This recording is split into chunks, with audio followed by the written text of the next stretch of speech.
Hare Krishna.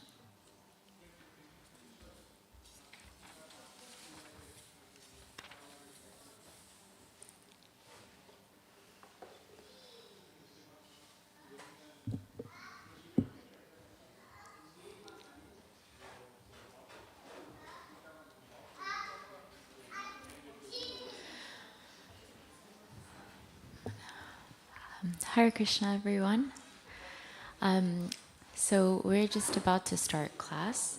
And so for context, we usually have class here at 6 p.m. at the Bhaktivedanta Manor for this special month of Kartik. At 6 p.m. every day, we're reading from the Krishna book, which is by Srila Prabhupada. So every day we're covering a different chapter. And today's chapter is Wonderful Krishna. So, generally it's said that any devotional service done during the month of Kartik is very, very auspicious, and it's multiplied by hundreds, if not thousands times. So even just you being here, offering a candle, listening to class is very, very auspicious. And generally it's a very sweet month because it's a month where we particularly meditate on the form of Krishna in Vrindavan as baby Krishna. And, the Damodar Ashtakam, we're actually meditating on his baby form, all the, his pastime with his mother, Mother Yashoda. And so it's very, very sweet. And so this chapter that we're actually doing today is called Wonderful Krishna. So hopefully we'll be able to continue that meditation. So before we actually start, we'll just do a short invocation. So to begin with, we'll just do call and response. So these invocations are just there so we can get the blessings of our spiritual teachers and gurus. And it's because of them that we're actually here and we're experiencing this and we have this opportunity. So it's a prayer of gratitude and also to get blessings. So if you'd like, you can repeat after me. Om Namo Bhagavate Vasudevaya. Om Namo Bhagavate Vasudevaya. Om Namo Bhagavate Vasudevaya. Okay, so now I'm just going to do the Mangalacharan prayers. So if you know them, please follow along. And if not, just keep in mind, that mood of gratitude and asking for blessings. So,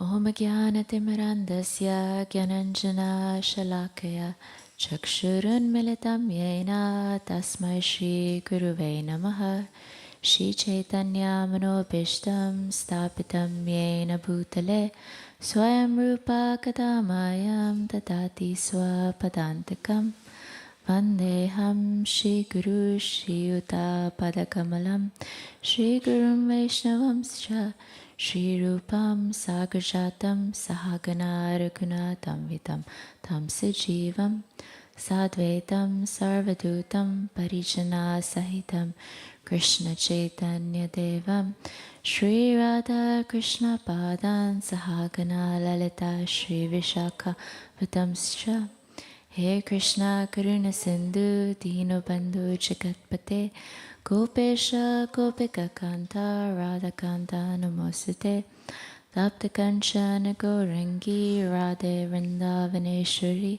Rishabhanu Sute Devi Pranamami Hare Priye Vanchakalpatrubhasya cha Kripa Sindhubhya cha Patitanam Pavanebhyo Vaishnavebhyo Namo Namaha Jai Shri Krishna Chaitanya Prabhu Nityananda Shri Advaita Gadadhara Srivasadi Gaura Bhaktivinoda Hare Krishna Krishna Krishna Hare Hare Hare Rama Rama Rama Hare Hare.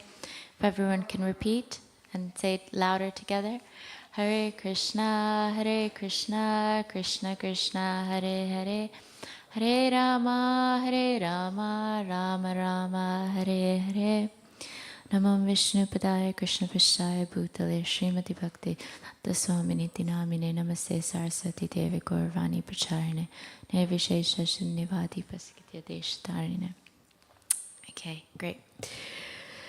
So, so this is chapter 26, and if you'd like to read along with me, you can just type in Wonderful Krishna Veda base in Google or whatever your search engine is, and I'm sure it should come up, and then you can follow along. It's, I think, the first link that comes up if you'd like.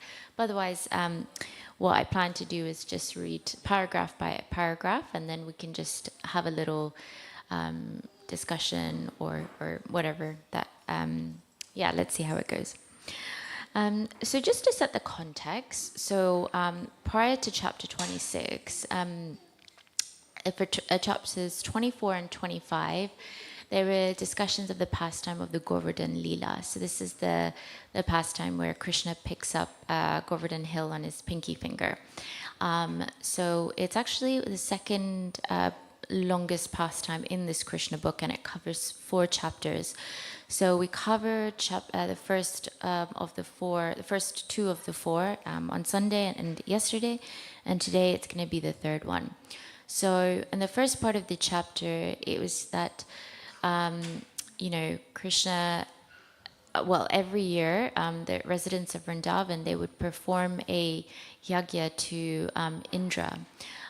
Because it is because of Indra that they get rainfall. Because of the rainfall, crops, and that's of course their livelihood. So it was the kind of yearly sacrifice yagya that they performed. But this year, Krishna said it was asking his father Nanda Maharaj, why are we doing this? And trying to garner some explanation. And Krishna actually suggested, why don't we worship Govardhan Hill? Because it's Govardhan Hill itself that is, what's giving us everything that we need. Somehow or the other, because of Krishna's sweetness and because of who Krishna is, the residents of Vrindavan agreed. And so instead of offering to Indra, they offered to the Govardhan Hill. Now, Indra being... Indra was very used to having this yearly sacrifice, so he was utterly shocked, and he was, how dare they not offer this sacrifice to me? And out of pride, he decided that he was actually going to destroy the whole place, and so he sent his Samvartaka clouds to do that. And basically, all of the residents, the whole place was on the brink of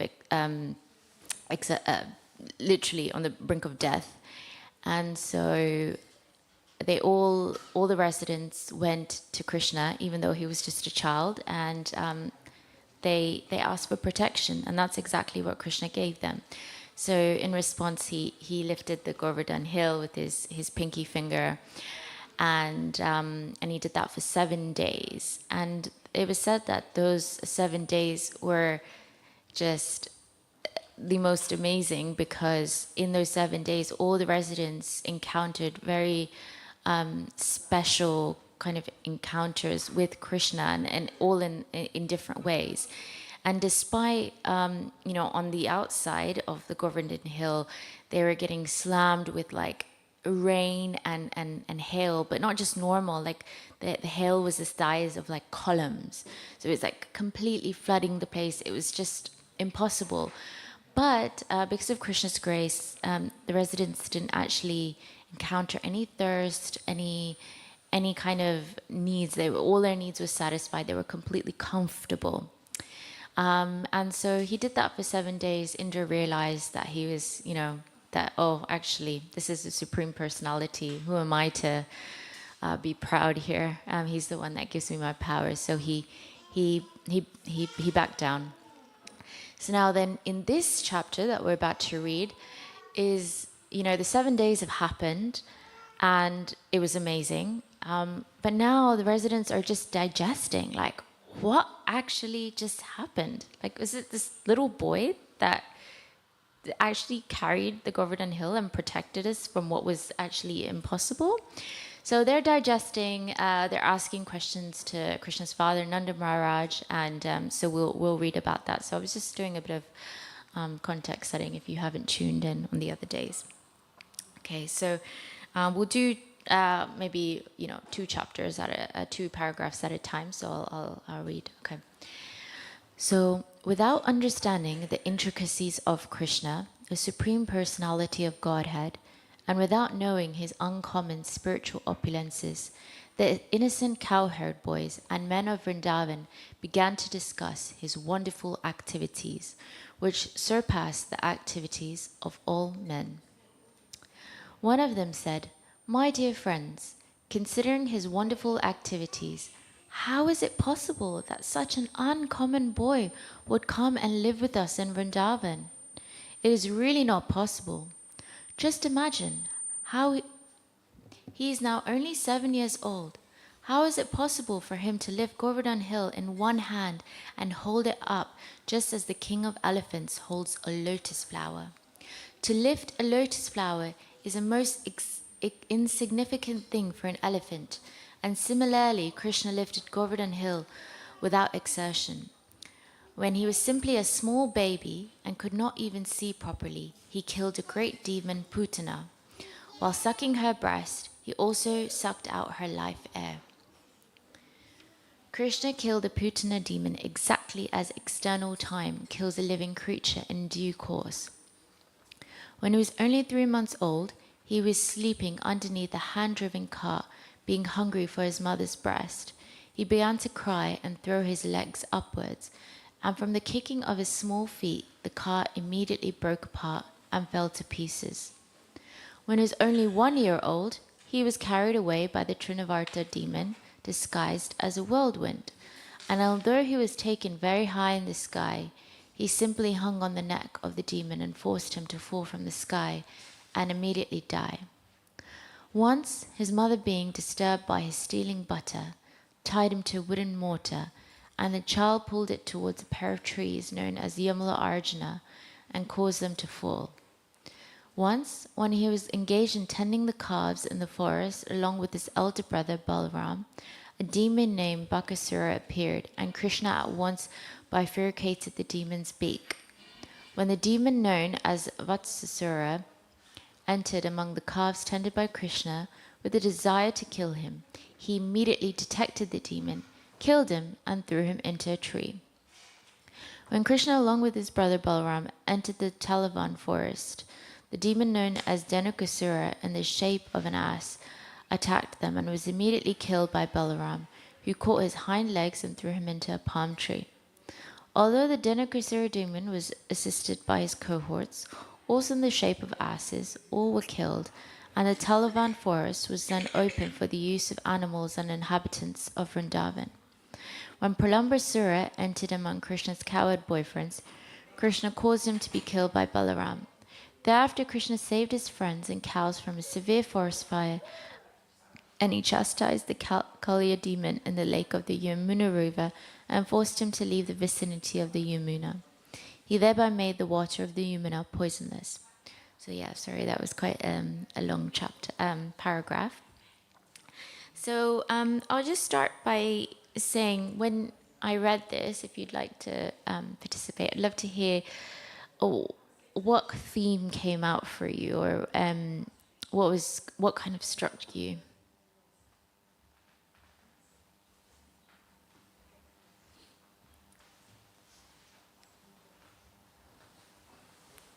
Please go ahead.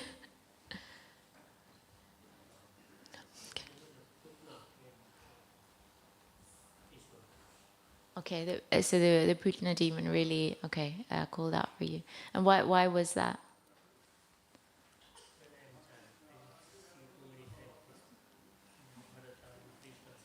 Okay, so you've heard that past tense anytime. Okay. Anybody else? Any themes like that emerged? Like, what did it make you think about Krishna when you heard all these? So just for context, this is when the residents of Vrindavan, they're just sitting there and they're just thinking like, how did a 7-year-old boy do all these things? And they just recapped all the different pastimes. So a lot of them are when he killed all these different demons, and then some of them were like his pastimes with his mother. But it was just, they're just thinking like, how is all of this happening with what's just supposed to be a child from our village? Any thoughts?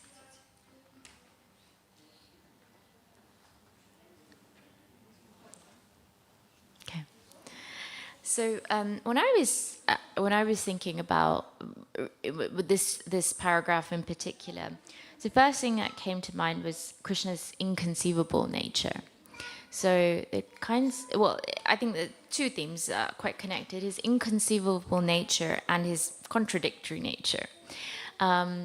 You can't actually fathom, how Krishna goes about doing all these things. The pastimes that he shows, they kind of surpass our mind, our intelligence, and logic. Because by logic, how can a child or anyone, no matter who you are, pick up a mountain with a little pinky finger? Or how can a little child or anyone, suck out someone's life airs through their breast? So he surpasses all logic, the mind, intelligence, and that's how he kind of captivates us. So obviously he is God, so he can do anything, and this is how he shows us, by doing these things which one would think are impossible. But if they were possible, then he wouldn't be God, right? The other thing that when we read about Krishna's pastimes, is we learn about his contradictory nature. So on one end, Krishna is picking up the hill with his pinky finger, Govardhan Hill. But then in the same pastimes, the pastime where little Krishna saw the fruit vendor come, and he was used to seeing his mother, exchange fruits, using the bartering system, exchanging fruits for grains. So he said, wait, and he ran inside and he got a fistful of rice to take back to the fruit lady to get some fruits in exchange for rice. But by the time he ran there, mostly all the rice had gone from his little hands, and there's only like 3 grains left. So the same Krishna that picks up the Govardhan Hill can't even hold, 3 grains of rice, because he's little Krishna.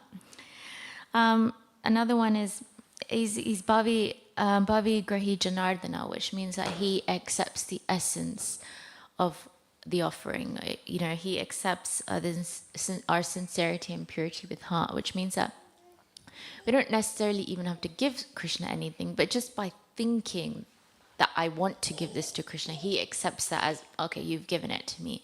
So even if you go out for a walk and you see a really beautiful flower and you say, oh, I would love to give that to Krishna, he takes that as you've given it to him, right? So, but at the same time, he's so merciful that in the pastime of Putana, what happened was on the external, she disguised herself as being, motherly and wanting to feed the child. But actually, internally, she wanted to kill Krishna. But despite that, Krishna, yes, on the outside he killed her, but actually in the inside, he still gave her liberation. So, he's very, very merciful. He's also Nitya Tripta, for example. So that Nitya Tripta means he's eternally satisfied. So Krishna is God, so he doesn't need anything. Like, he's got everything. At a snap of a finger, he can get anything, change anything, do anything. At the same time, if you know about this pastime of Mother Yashoda binding Krishna to the mortar, we know that I've just been reading Shivaram Swami's Yashoda Janani, where it explains in detail when Krishna's mother is feeding him, but then she hears that the stove, the milk is boiling on the stove, so she quickly puts him down and she runs off. And Krishna's furious. He's like, where's my milk? And he's so hungry, and he's like, I need my milk now. So the very person who's eternally satisfied is also showing that he's also a baby that's hungry. And then obviously the list goes on, but maybe I'll do one more. He's also Abhiyam, so he's fearless.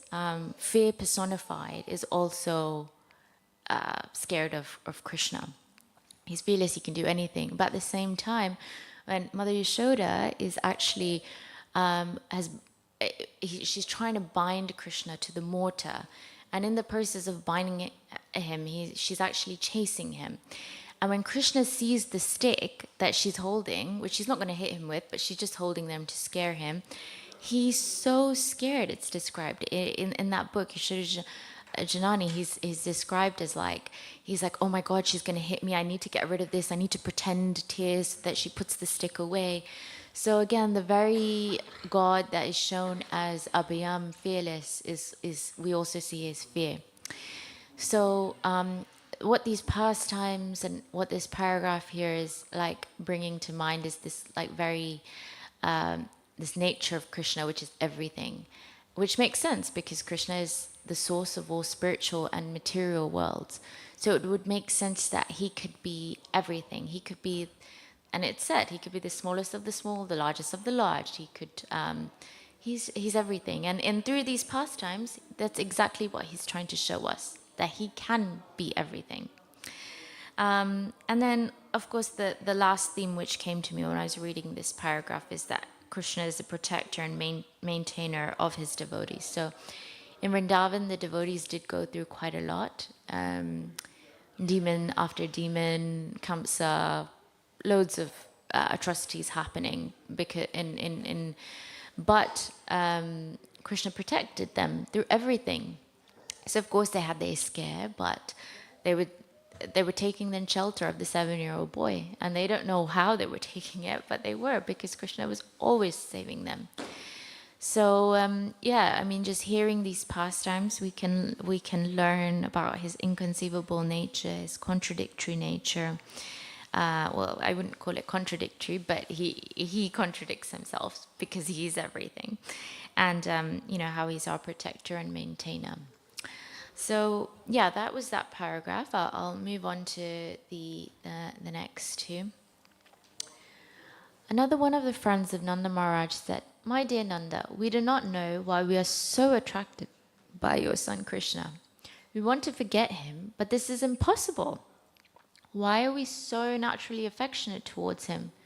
Just imagine how wonderful it is. On one hand, he is a boy of 7 years, and on the other hand, there is a huge hill like Govardhan Hill, and he lifted it so easily. Oh Nanda Maharaj, we are now in great doubt. Your son must be one of the demigods. He's not at all an ordinary boy. Maybe he's the Supreme Personality of Godhead." So the residents of Vrindavan, despite seeing all of this, they don't actually believe Krishna is God. He just think he's a little cowherd boy, and you know, at best they think maybe he's a demigod, or that Narayan is protecting Krishna. So even though Krishna is killing all these demons, you know, Mother Yashoda is praying to Narayan and saying, "Thank you for saving my baby," because her love is for Krishna is not based on, oh, this is God, I love God, but she loves Krishna in the purest way as a mother loves a son. So the residents here are saying, "We do not know why we are so attracted by your son." So their attraction is all for Krishna, but for us, our prayer should be that we can be attracted to Krishna in the same way. But right now we're most likely attracted to other things.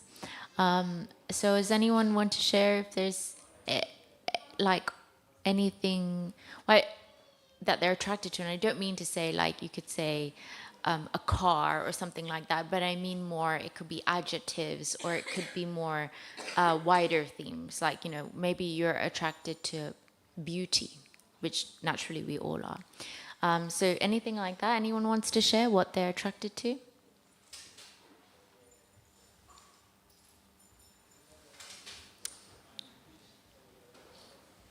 Anyone?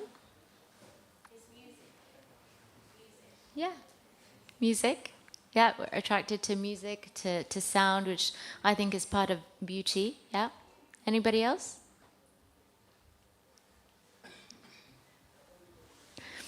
Yeah, so some of the things that we're attracted to are, yeah, I said beauty.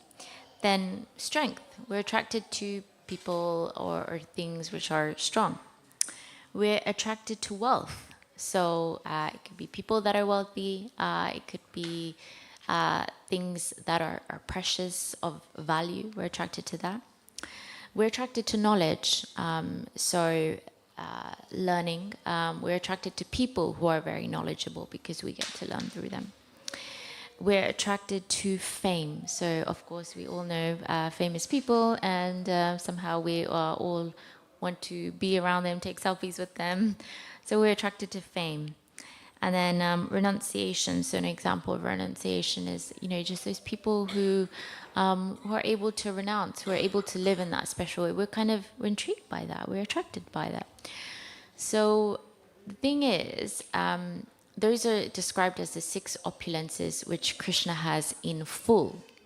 So usually if any one person has even 1 or 2 of those opulence, like say beauty and strength, like an actor or someone, we become attracted to them.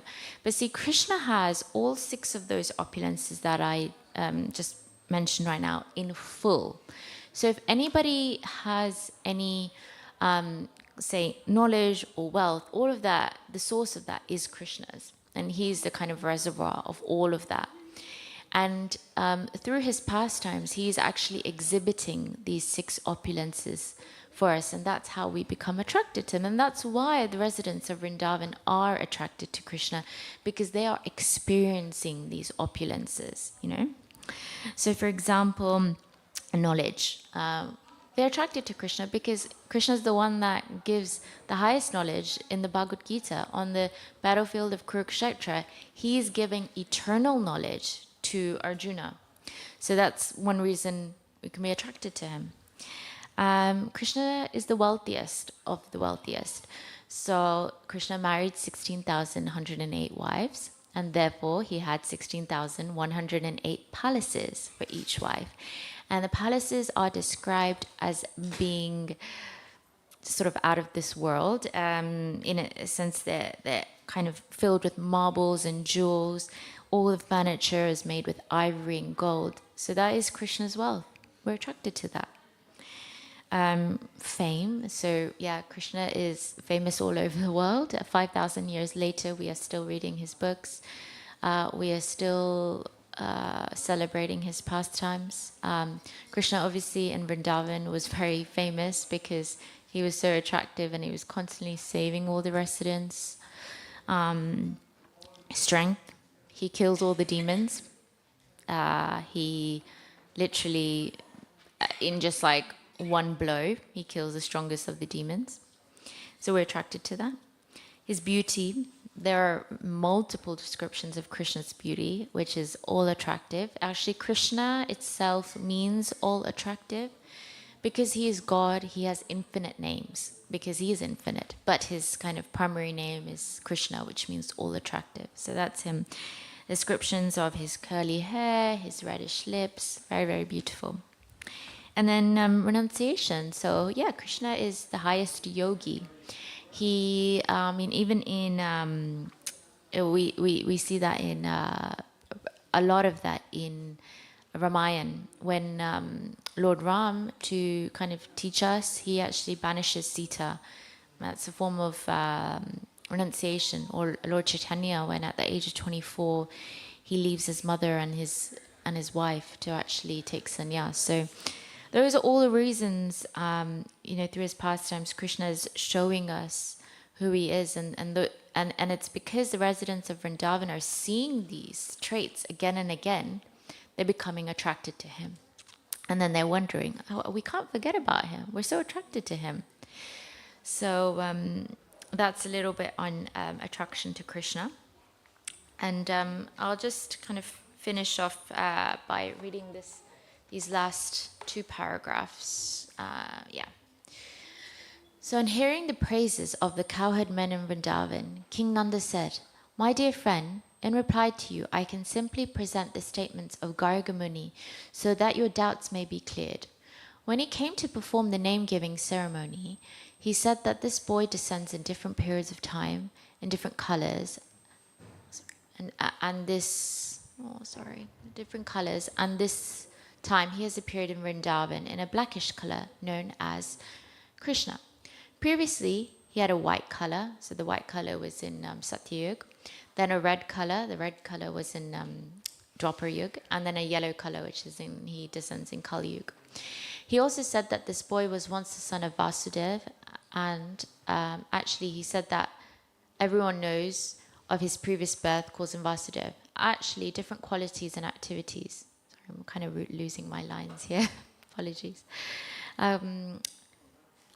Actually, he said that my son has many varieties of names according to his different qualities and activities.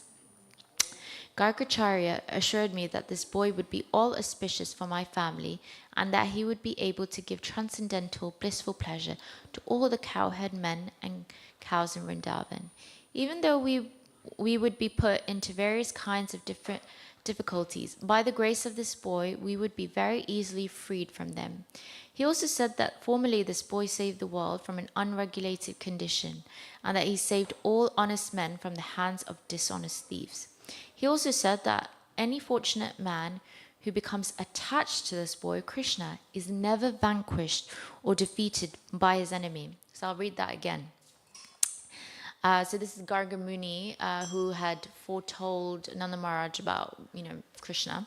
And he had told his father that, Shri Radha Gokulanda Sitaram Lakshman Hanuman ki jai, Shri Gauranatai ki jai.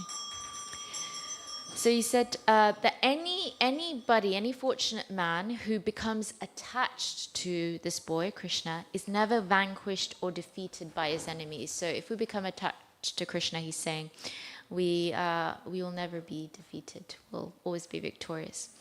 On the whole, he is exactly like Lord Vishnu, who always takes the side of the demigods, who are consequently never defeated by the demons. Gargacharya thus concluded that my child would grow to be exactly like Vishnu in transcendental beauty, qualification, activities, influence, and opulence, and so we should not be very astonished by his wonderful activities. After telling me this, Gargacharya returned home, and since then we have been continually seeing the wonderful activities of this child. According to the version of Gargacharya, I consider that he must be Narayan himself, or maybe a plenary portion of Narayan.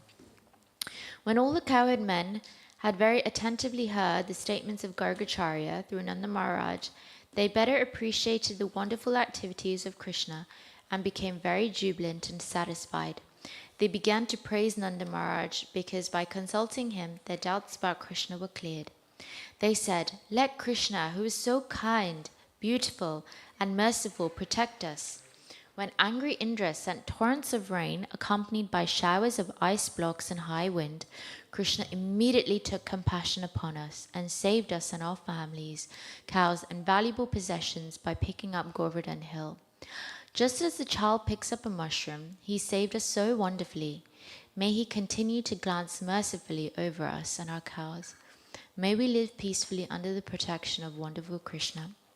So that's the end of the chapter 26, and so just very quick recap on that. So then the residents of Vrindavan actually consulted with Nanda Maharaj, and basically Nanda Maharaj told them that actually when Krishna was born, Garga Muni, the priest, had actually, through his astrology, told them all these qualities that they would see in Krishna. He'd already told them that he was going to save you, he was going to be like Vishnu, he was going to, basically he'd kind of projected that this is kind of like the Supreme Personality. So they confirmed their doubts, and they kind of started making sense to them why Krishna was able to do all of this. Just on that point where I highlighted with that, anyone who is attracted to Krishna will always have Krishna's mercy, will never be defeated. So the question that comes is, how can we be attracted to Krishna? Because right now we're attracted to all these very mundane things which are very temporary. You like them one day, you don't like them the other day. You don't mean anything after some time. So to be attracted to Krishna means to be attracted to something which is eternal, and to something which is the source of everything. So to be attracted to someone, the more we learn about Krishna through scriptures, through hearing, the more that we can actually be attracted to him, because we learn about his fame, we learn about his beauty, his knowledge, his renunciation, his strength. We learn about all these qualities and naturally become attracted to them. And of course, to understand all of this, we need a guru, someone who dedicates their life to Krishna, to reading about Krishna, to knowing about Krishna. So that's one thing. We have to be around devotees who are attracted to Krishna, because it's said that the 5 people that we surround ourselves with, we are a product of the people we surround ourselves by. So if we associate with people who are attracted to Krishna, we will naturally become attracted to them. You know, if you're around people who are attracted to, you know, fancy material things, then we kind of come home and we're like, yeah, I want that too, you know. So in the same way, if you surround yourself with people who are attracted to Krishna, you'll come home and you say, oh, okay, yeah, I want that too. And lastly, chanting the Mahamantra, which we say is, which is everything, because the Mahamantra is the means and the end. Said that through chanting alone, Krishna reveals everything that we need to know through sound. So it's quite mystical the way that it happens. But yeah, through chanting we can actually get that attraction, just the way that these residents of Vrindavan are only attracted to Krishna. So we'll conclude there. Thank you for your time. And does anyone have any questions or comments or corrections?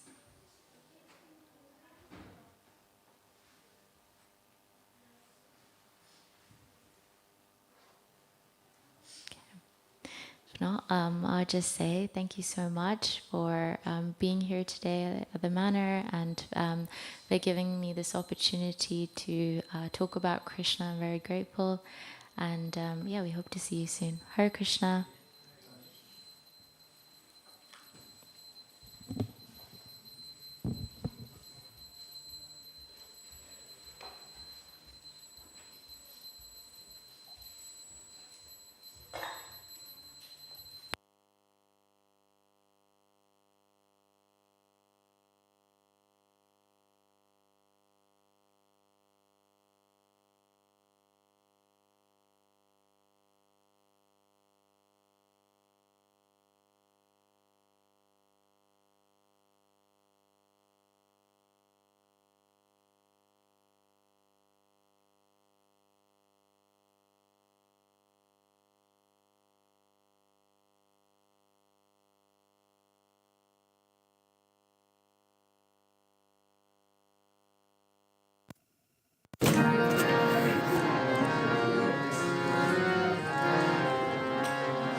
To the Supreme Lord, whose form is the embodiment of eternal existence, knowledge and bliss, whose shark-shaped earrings are swinging to and fro, who is beautifully shining in the divine realm of Gokula, who, due to the offense of breaking the pot of yogurt, his mother was churning into butter, and then stealing the butter that was kept hanging from a swing, is quickly running from the wooden grinding mortar in fear of Mother Yashoda, but who has been caught from behind by her, who ran after him with greatest speed to that Supreme Lord Sri Damodar, I offer my humble obeisances.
Seeing the whipping stick in his mother's hand, he's crying and rubbing his eyes again and again with his two lotus hands.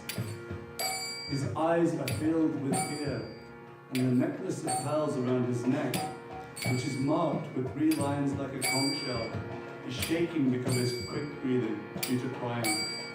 To this Supreme Lord Sri Damodar, his belly is not bound not with ropes, but with his mother's pure love, I offer my humble obeisances.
By such childhood pastimes as this, is drowning the inhabitants of Gokula in pools of ecstasy, and is revealing to those devotees who are absorbed in knowledge of His supreme majesty and opulence that He is only conquered by devotees whose pure love is imbued with intimacy and is free from all conceptions, awe and reverence. With great love, I again offer my obeisances to Lord Damodar hundreds and hundreds of times. Iti Trikshwari Radhe Ananda Kunde Swagosham Nitajantam Atyapayantam.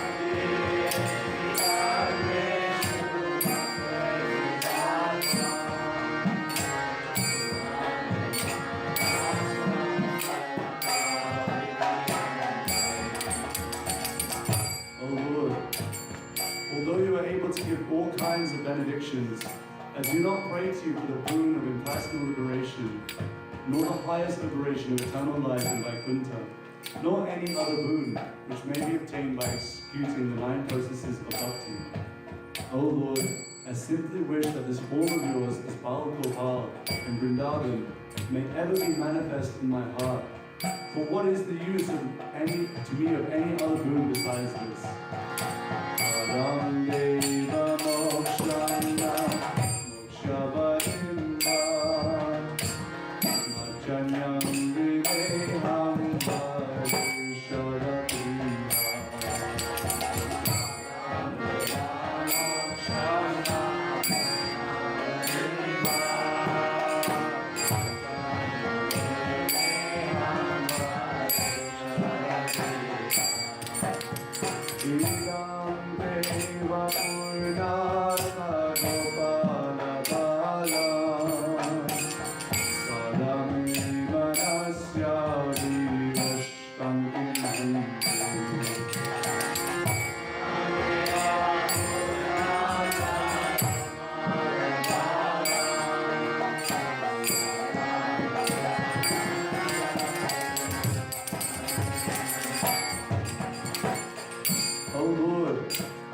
lotus face, which is encircled by locks of soft black hair, tinged with red, is kissed again and again by Mother Yashoda. And your lips are reddish like the bimba fruit. May this beautiful vision of your lotus face be ever manifest in my heart. Thousands and thousands of other benedictions are of no use to me. Idam kemo kamboram adkantanile idam krantarishnikarashchakopya.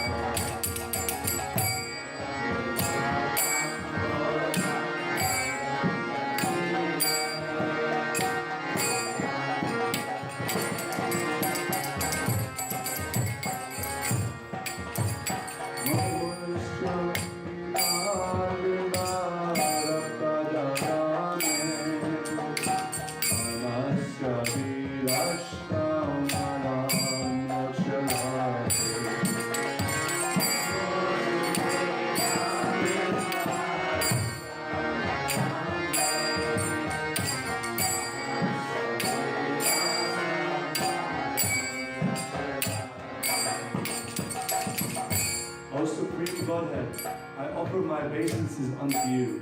O Damodar, O Ananta, O Vishnu, O Master, O my Lord, be pleased upon me, by showering your glance of mercy upon me, to deliver this poor ignorant fool, who is immersed in an ocean of worldly sorrows, and become visible to my eyes.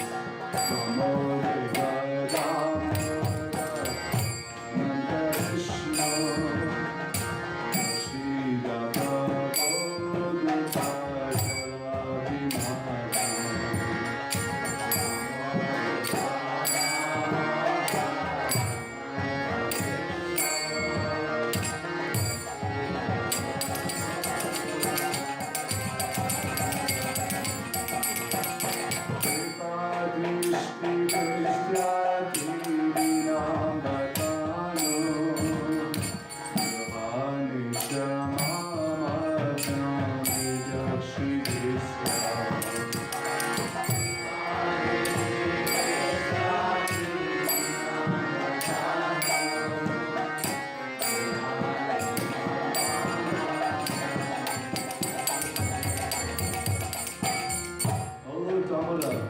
just as the two sons of Kuvera, Manigriva and Nalakuvera, were delivered from the curse of Narada and made into great devotees by you in the form as a baby, tied with rope to a wooden grinding mortar.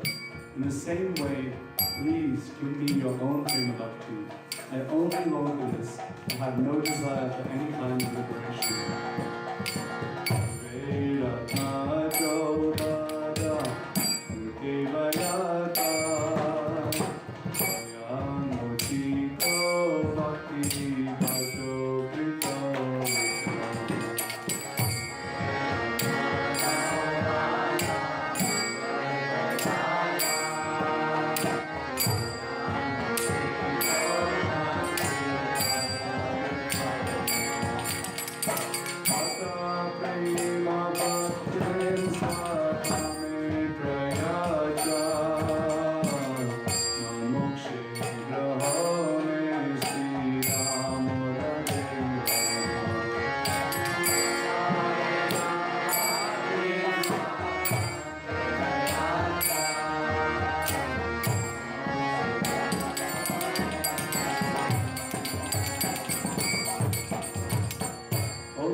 I first of all offer my obeisances to the brilliantly effulgent robe which binds your belly. I then offer my obeisances to your belly, which is the abode of the entire universe.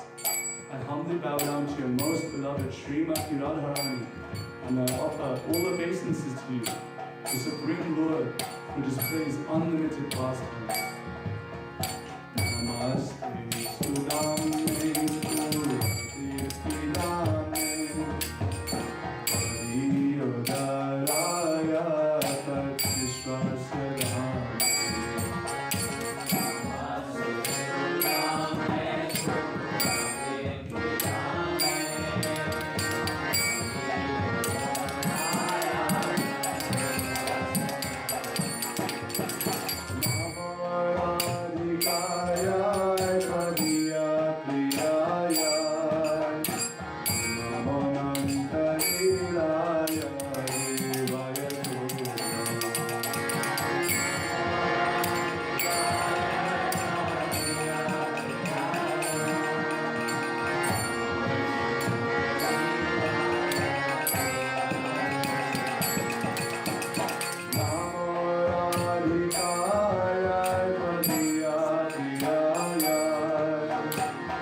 Wait. Yeah. Hello. Yeah. You didn't do cruise and then the cartons are shot.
I'm just bored.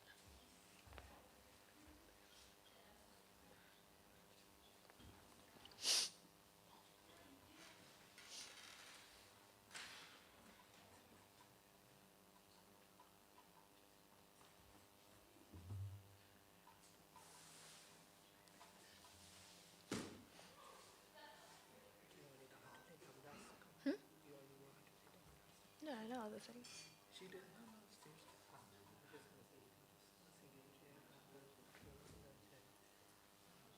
Or now. Just like Jay.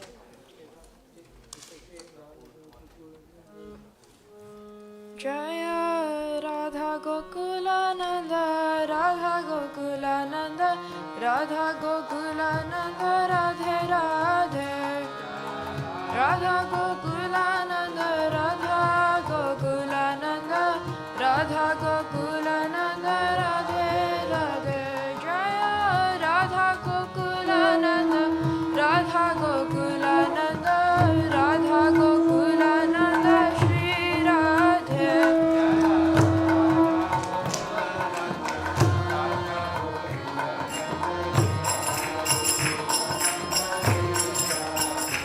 Jaya Sita Ram Lakshman Hanuman, Sita Ram Lakshman Hanuman,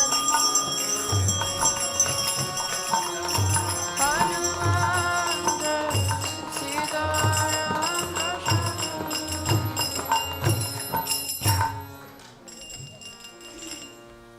Namami Shwaram Sachit Ananda Rupam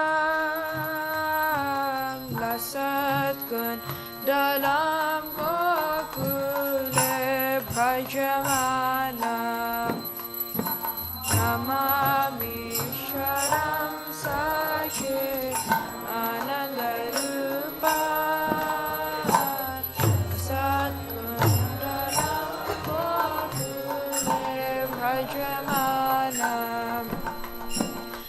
Namami Shwaram Sachit Anandarupam Dasatkun Dalam Gokule Brajamana